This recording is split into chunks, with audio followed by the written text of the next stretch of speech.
Anders Nelson, Vanderbilt volleyball coach, joins us now, and this is a really cool story. Vanderbilt dismantled the volleyball program in 1980. That's not the cool part of the story. The cool part of the story is that in April, Vanderbilt announced that volleyball would be the school's 17th varsity sport.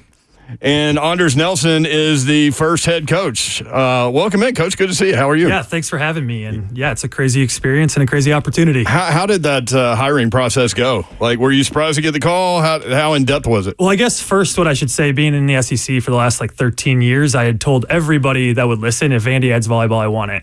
Okay. So I guess the unique part was that I had 8 months to prepare. You were playing chess. Yeah. Two moves ahead. It's Nashville, it's the academics, it's the SEC. I mean, it's just a goal of mine if you ask me. Well, let's throw that out there so people know this, that you were at Kentucky and you guys won the only SEC national championship in volleyball. Yeah. How special was that? And how early into that thing did you know that group was special? Yeah, you kind of know early. Things just are easy for whatever reason, whether it's culture, whether it's wins and losses. Things just seem easy for whatever reason, and you almost think to yourself as a coach, get out of the way. Like, don't mess this up. Don't screw this up. This team is so talented. So we knew early on, and we actually had a player that was the COVID season. So we got split and played half our year in the fall. 2020. And half in the spring. And we had a player who printed out these "we will win a national championship" things and laminated them and gave them to all of us, and we carried them in our pockets all spring. So it was something we kind of put into existence and knew that that team had the capability of being the first. As you put together the roster, you've got some time to get that done, but you are on it for sure. We'll talk about that. But do you have any room for Dawn Davenport? I mean, she's got to have a COVID year. She might be. That's right. She might be 26, but she can still hit it. Yeah, we'll take the experience. Oh yeah, there you go. You need the leader. I would say you need the academic help, the GPA up, but I don't think that would happen for me at Vanderbilt. Yeah. Auburn's a little bit different academically. I don't know. Yeah. No, but the thing that's fascinating to me, and everybody that listens to our show knows I played, knows how much I love volleyball, knows that pretty much probably from the moment that you started telling everybody that if Vanderbilt started volleyball, that you wanted it, I was yelling at all the Vanderbilt people that they had to start volleyball at Vanderbilt. So I've been talking about it for probably, 15 years, right? Yeah, you have been. But the fascinating part to me is starting a program from scratch, because it's not like you can go out there and just recruit all freshmen. Volleyball is a fully funded sport, which means 12 full scholarships. Correct. But you can't go out and recruit and give scholarships to 12 freshmen, because then in 4 or 5 years, you don't have a team again. Exactly. And that's fascinating to me. So how do you build a program from scratch? Well, thankfully, I figured that out laying in bed one night about a month after I took the job, that I didn't want to repeat this process 4 or 5 years later. So yeah, it just becomes, you think about it a little differently, and you obviously, when you take a job like this, you kind of anticipate that you're going to out-recruit the previous class as you go, and that's a goal of ours. So you think about that and how you allocate scholarships, knowing that you're probably going to be in the conversation with bigger talent as you progress. So yeah, it's a lot of strategy, a lot of thinking, a lot of planning, but that's the stuff that I've enjoyed probably the most of this job, is just getting to be creative, and that's one way I've been able to do it. Yeah. So what's the reaction to these recruits or transfers when you're like, hey, guess what? We're not playing this year. We're not playing until 2025, but what do you think about joining us? Yeah, that's the hard part. It's like you start with Nashville and say, yeah, but you get an extra year in Nashville, and then you move on to all the things that they could, turn their game from good to great or great to elite. And they've never thought about it. So it's making sure they think about it and think of how it could make the experience the following year even more memorable, even more important, even more satisfying. But I don't think we'd be able to sell it without the academics of Vanderbilt, without the city of Nashville. Those two things have been things that we have leaned on so heavily to attract some of the best talent in the country. How have you adapted to being here in the city and understanding how the city works and how much you have out of all the schools in the SEC, a backdrop like no other? Yeah, I knew that when I got the job. I knew what a special place this was. This was always the place that we were hoping to come on a weekend, down from Lexington, and that's what you do in the South is you make weekend trips to Nashville. But yeah, it's a huge part of what we do, and one of the goals I had for this, year and a half before we start playing is to say yes to everything. So any interview, any request, anyone who wants to talk to me, I'll say yes. But also meet as many people as I can, and whether that's resources that can help our athletes or things that can progress the program further down the road. But just trying to immerse myself in this city, and Dawn and I have gotten to know each other pretty well because of her passion for the program. And there's a lot of people like her who are just so excited to have a new women's sport. And volleyball is the most popular and most highest participated sport in the country for girls, and in Tennessee for high school girls. So this is a much needed sport, I think, at Vandy, and we're just really excited to get going. So we also have something that we do here. You see the shirt called the Boom Boom Room. And I didn't warn you. Yeah, I probably should have warned you. This right here. Hey, listen. It's better unwarned. It's I harmless, legit did not tell him anything about this. Good job, Babsy. Good Sorry. job. But it's just me and you kick back on the couch, just talking. Just a couple of guys just sitting here having a good conversation, trying to find out more about you. Now, this is how it goes. When you enter the Boom Boom Room, the door is locked behind you. Okay. In order to get out the Boom Boom Room, you must tell the complete truth to the best of your ability, or the door will not be unlocked. You will be down in the cellar with the lost souls, and we only give them 2 meals a day. Half of it's bologna, half of it's crackers. You figure the rest out. Do you agree to these terms? Yeah, I like bologna too, so we're actually okay there. Lock them up. Yeah. One man on his way into the Boom Boom Room. All right, y'all. We have, first of all, Coach Anders. I say it right, didn't I? You were saying it perfectly. Nelson, we're going to leave that outside. Coming into the Boom Boom Room, what's your nickname? I'll go with Big A. Big A was my nickname all through high school. I like How that. tall are you? 6'9". Yes. He looked every bit of it. He's coming in. taller than I said, Slade. we're getting a I picture. told you. Hey, lady. Why are you so excited about that? What's going on? I thought I was your dog. What's going on? Hey, okay, so you get a day off. You get a day off away from coaching, the breakaway. What is your day like waking up, and how do you end it?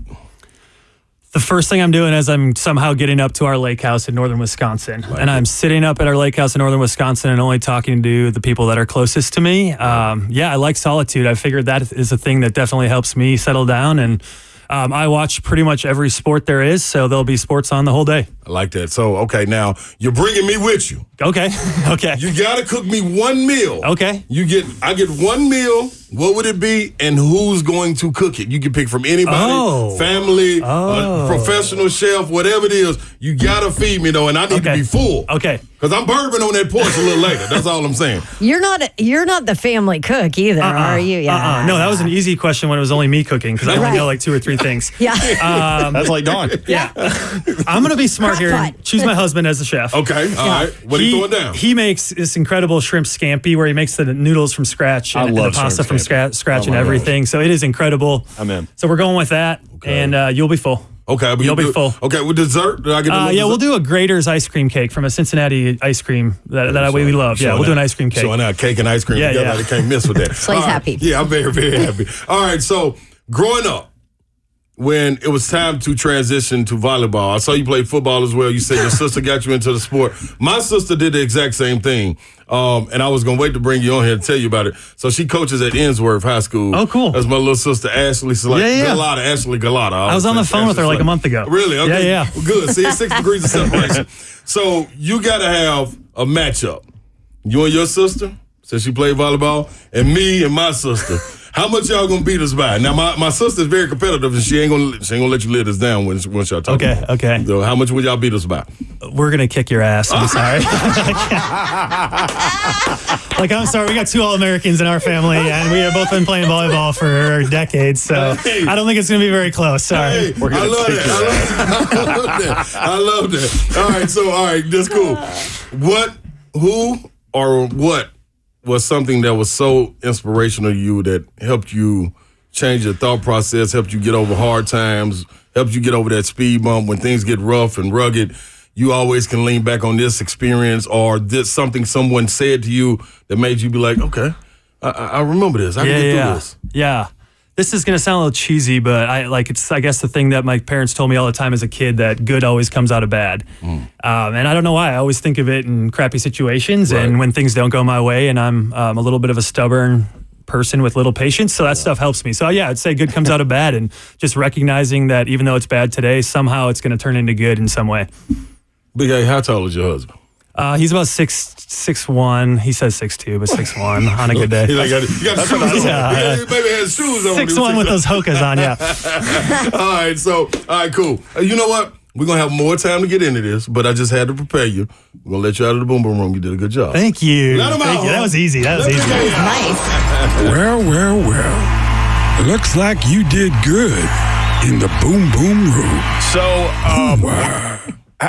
how tall were you in high school? Like, were you always tall, or did you hit like some spurt at some point? Yeah, it's a spurt. So I was our starting point guard my freshman year of high school on the varsity team, and I was like 5'10". Pretty good shooter, pretty good ball handler. Hey. I came back my sophomore year and I was 6'5". My high school coach didn't recognize me, so That I moved had to mess up your shot, Oh, right? it was terrible. I think I started the year 0 for 36 from 3.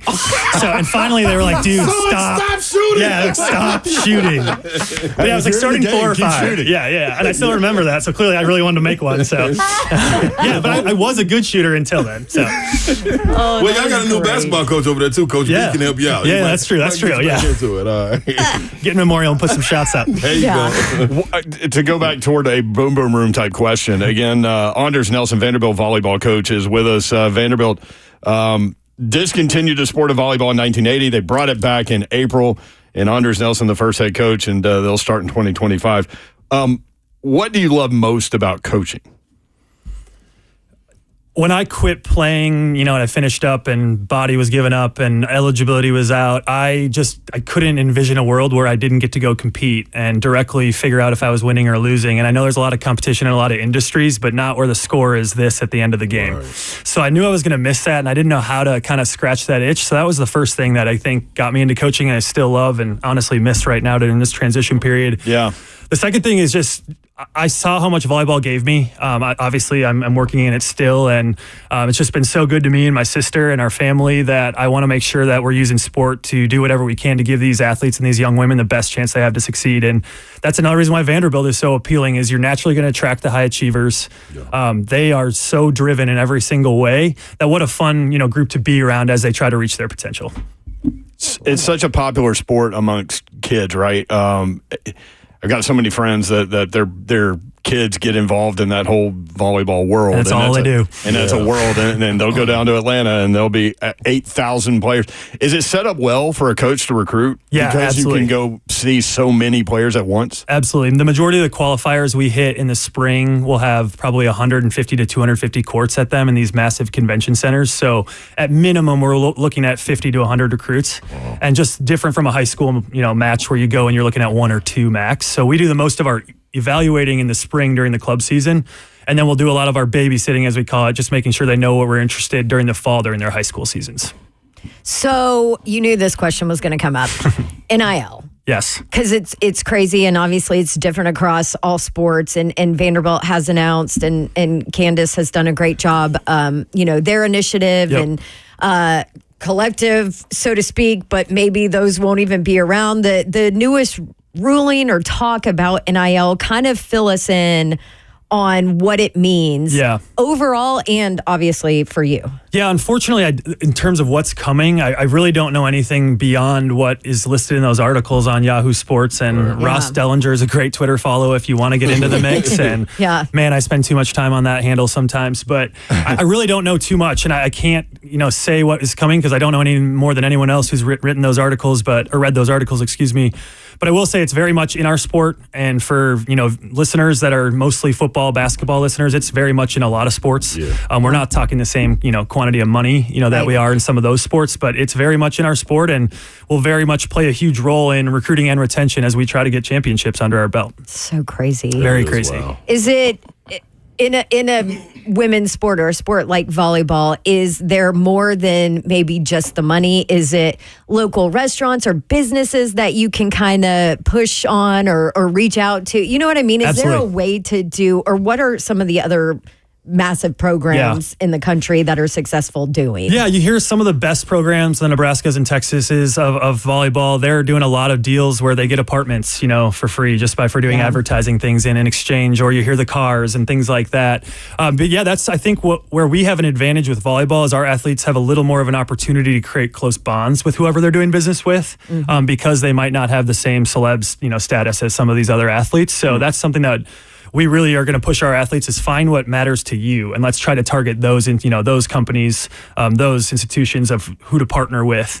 But yeah, and then there's the other side of it. That's just the collective side of it. The money that they get for doing very different things. So we're going to try to figure out the best way to create packages that are going to be competitive. And I'm very confident, especially in our women's athletics space, that NIL will be very competitive at Vanderbilt compared to the rest of the SEC. And that's where I have to thank people like our tennis, Aliki at our tennis program for doing such a great job with that program, and Shay and the reemergence of their program. Like, I don't think I'd be saying that we're going to be, she is so phenomenal. Yeah. And I don't think I'd be saying that we're going to be taken care of if it weren't for those who've kind of paved the path for us.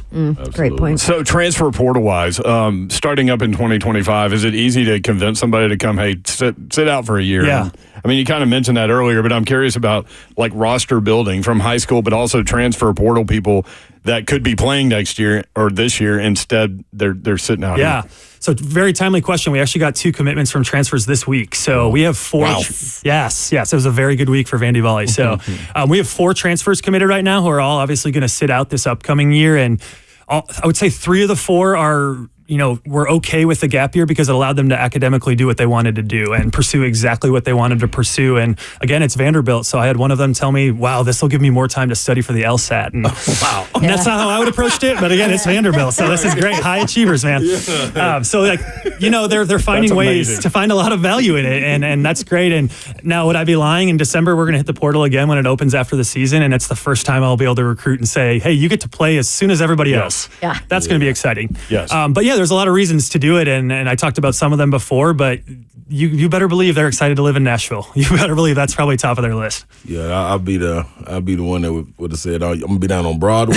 Yeah. Coach, if you're looking for me. This is what I want to know. So how does it work when you get a commitment like that as far as practice times go? With a gap year, like, what are you able to do? Yeah, what are you not able to do? That's a great question. So we follow the same calendar that everybody else does. Okay. So this fall, we could practice for 20 hours every single week, just like any team who's competing. And, we've already talked as a staff, boredom is the enemy for this fall. So we're not probably going to practice for 20 hours or else they'll all be in the portal in December. So, but yeah, we got to keep it upbeat. We got to keep it fresh. Yeah. We got to keep their individual development at top of mind. Like, that's become a thing that in, recruiting and retention, if you're not thinking about that all the time, they're not going to be happy. So that's something that we're going to have to prioritize. And we've talked about doing grass volleyball once a week just to get them outside and doing something different and just competing and trying to build our competitive side of things too. So yeah, that's the plan. Is, like I said, boredom's the enemy. Let's keep it fresh. I have an idea.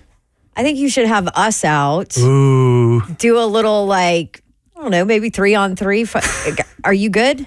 What? You're 6'8". I need I'm you. cold. So what are you do for all the Man, other I'm matches? cold. I'm just make sure you guys make sure I get the little knee pads. You know what I mean? Maybe we'll do like I'm getting down up 6-on-3. under there. I'm getting a What? No. I really Coach thought you will were going to teach you how to say. roll. Look at that. I'm roll. Look at that. Big A, look at that. Look at that. It's a big platform. It's a big platform. Yeah, talk to him, Big A. Maybe he can't miss. I don't know. I thought you were going to say we could broadcast out there during practice. Play. Oh, no, we're going to go play. Yeah, we hit it. I'm with you, man. All right, Let's let's get to go. it. Yeah, let's have our athletes just hit some balls at you guys. There you go. Yeah, I like it. Yeah, especially him. That's a big block. That's a big block. I'm This is bringing my what she little does. sister with me, man. This is what I she gotta does. have She help. sits over here. She puts us in the marathon. She gets us in a volleyball game against scholarship athletes. Come on, man. Anders Just Nelson, making y'all better. Vanderbilt volleyball coach. There he is. Great job, man. Really appreciate it. Great to meet you, and we'll be looking forward to seeing what you guys do. Had a Can't blast. Thank you wait. guys. Man, Thank you, Don. Thank you, Coach.